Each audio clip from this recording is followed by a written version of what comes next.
been confirmed that armed American drones are patrolling the airspace over the Iraqi capital while the country fights an army of jihadists advancing from the north. The US official said that the drone's primary task is to defend American diplomats.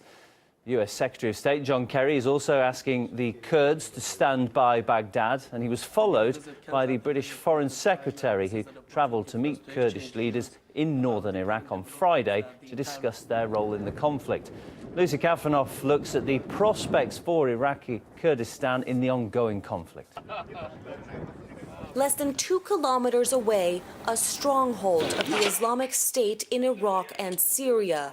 Fighters from ISIS, or Daesh as they're called in Arabic, have taken over the neighboring village. These Kurdish soldiers, known as the Peshmerga, are the only defense that's keeping the insurgents from marching north. So this whole area, Daesh, ISIS, fighters with snipers. The militant offensive sweeping across Iraq is redrawing the country's borders, but so too are the Kurds. As Iraqi forces crumbled in the wake of the jihadist onslaught, Kurdish soldiers moved in to fill the void, nearly doubling their territory in the process.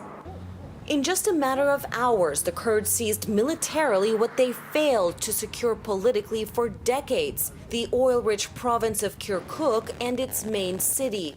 It's part of the Kurdistan. Now the Peshmerga is controlling the Kirkuk and the district and the area around the Kirkuk. In the other side, there is Daesh and the other groups. But of course, the Peshmerga will stay. For years, one of the most dangerous cities in Iraq, Kirkuk has become a refuge in Kurdish hands. Hundreds of cars line the road leading to the city as desperate Iraqis flee for their lives. The city is home to a mix of Arabs, Kurds, Turkmen, and Christians. All lay claim to this land. A year ago, I couldn't really walk around here without the help of an armed escort. It was just too dangerous. There were suicide bombings, frequent clashes between rival groups.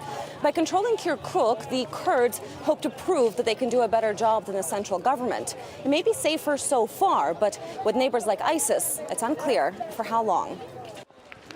It didn't take long. That evening, we witnessed Kirkuk's temporary respite from violence shattered. A suicide bomber tried to enter a market in a Kurdish part of town. At least 6 people killed, dozens wounded. The Kurds may seem as the winners in this, and some of them are living the euphoria of getting more territory. But more territory and more people means more problems if it wasn't planned for. Already divisions are emerging. Minority Arab and Turkmen residents are worried about their rights in the new Kirkuk. Kurdish authorities promised a referendum, but in a worrying sign of what could be ahead, these Shiite Turkmen are taking matters into their own hands.